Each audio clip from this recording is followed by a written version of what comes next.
Perkembangan perilaku sosial dari waktu ke waktu bergerak dinamis. Dalam berperilaku di ruang lingkup sosial, kita diatur oleh etika dan budaya. Etika dan budaya tersebut mengatur kita agar berperilaku baik. Namun belakangan ini kita sering sekali melihat contoh-contoh perilaku seseorang yang dalam tanda kutip merusak atau menimbulkan permasalahan yang biasa kita sebut dengan perilaku toksik. Apa itu toksik? Kenapa banyak orang yang berperilaku toksik, entah itu di media sosial ataupun di kehidupan nyata? Selamat datang di Nemesix. Pada video kali ini kita akan mencoba membedah fenomena perilaku yang dianggap tidak baik ini dalam pembahasan ringan. Apa itu toksik? Toksik berasal dari bahasa Inggris yang artinya racun. Kata-kata ini diasosiasikan kepada perilaku seseorang yang dianggap merusak atau memberikan pengaruh negatif terhadap lingkungannya. Kata racun tersebut memang disematkan kepada tindakan-tindakan yang bisa mempengaruhi moral dan etika di sekitarnya, seperti kata-kata kasar, perilaku menyimpang, kenakalan remaja yang dipertontonkan, dan masih banyak contoh lain yang bisa meracuni siapa yang melihat dan mendengarnya. Ruang lingkup interaksi tidak dibatasi oleh usia dan kelompok individu. Itulah sebabnya kita bisa menemukan perilaku toksik ini di mana saja. Mungkin di pertemanan, relasi pekerjaan, relasi dengan pasangan, bahkan dalam hubungan keluarga. Lantas kenapa orang bisa berperilaku toksik? Di sini kita coba membreakdown faktor yang menyebabkan orang bisa menjadi toksik. Setidaknya ada dua faktor besar yang menyebabkan orang menjadi toksik. Yang pertama adalah lingkungan, yang kedua adalah kesadaran beretika. Tidak bisa kita pungkiri bahwa lingkungan bisa membentuk kepribadian kita sebagai makhluk sosial. Lingkungan yang baik membuat pribadi seseorang menjadi baik, sementara lingkungan yang buruk menjadi pribadi seseorang menjadi buruk. Walaupun teori ini tidak bisa berjalan 100%, tapi at least lingkungan merepresentasikan siapa kita dan bagaimana karakter kita. Lingkungan buruk inilah yang menjadi salah satu sumber ketoksikan yang meracuni orang. Jenis toksik yang bisa kita ketahui ada 3 jenis. Yang pertama adalah toksik verbal. Inilah toksik yang sangat menyebar dan sangat bisa mempengaruhi pikiran orang yang mendengarnya. Toksik verbal ini bentuknya seperti kata-kata kasar, cacian, maki, dan semua jenis sumpah serapah yang dikatakan oleh seseorang. Yang menjadi persoalan adalah toksik verbal ini sangat menjamur, tidak hanya di dunia nyata, tapi juga di media sosial. Banyak sekali akun-akun fake yang mengatakan kata-kata kotor, kasar, dan berkonotasi buruk.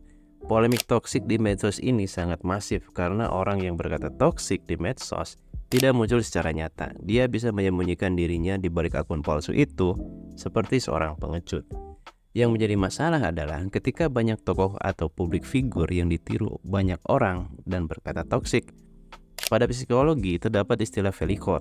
Velikor adalah istilah dalam psikologi yang menggambarkan perasaan seseorang yang mudah terpengaruh atau terbawa suasana atau keadaan yang sedang dilihat atau didengarkan. Bagi anak-anak yang sering nonton konten gaming dengan gaya toksik, sementara banyak sekali gamers atau pro player yang dijadikan sebagai panutan dari si anak ini dan dia berkata toksik, maka disitulah terjadi persebaran ketoksikan. Yang kedua, toksik nonverbal. Toksik ini berbentuk tindakan secara langsung dan bentuknya bukan kata-kata. Seperti misalnya kasus bully, perpeloncoan, dan sebagainya. Kita bisa melihat berapa banyak kasus bully yang berujung menjadi kasus pidana dan sebagainya. Dengan adanya kasus-kasus itu sudah bisa kita simpulkan seburuk apa lingkungan yang ada, guys. Yang ketiga, toxic positivity. Inilah toksik yang paling berbahaya, toksik yang terselubung, toksik yang susah kita sadari.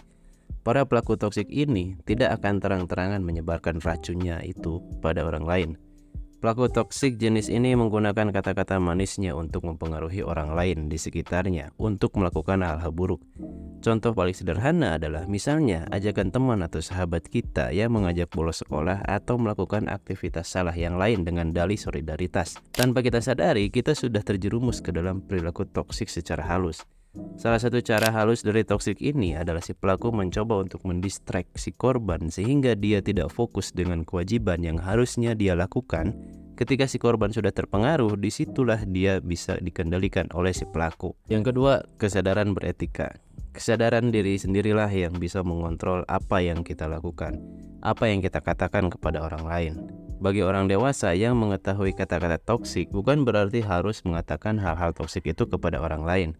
Dengan kondisi dari kedewasaan itulah kita bisa memfilter apa saja kata-kata yang sebaiknya kita katakan dan yang tidak. Yang perlu kita waspadai adalah pengetahuan toksik pada anak-anak yang tidak memiliki kontrol dan belum memahami etika dan cara bertindak yang baik. Pada dasarnya, sifat alamiah manusia menyukai perilaku baik by default. Namun entah seperti apa, kenapa, pada masa sekarang orang yang toksik dianggap seru. Orang yang tidak toksik dianggap membosankan. Pada akhirnya kita sendiri yang memutuskan di mana lingkungan yang kita pilih dan seperti apa tindakan kita. Dan ketahuilah bahwa siapa kita adalah representasi dari apa yang kita katakan dan apa yang kita lakukan. Oke guys, itulah pembahasan ringan kita hari ini.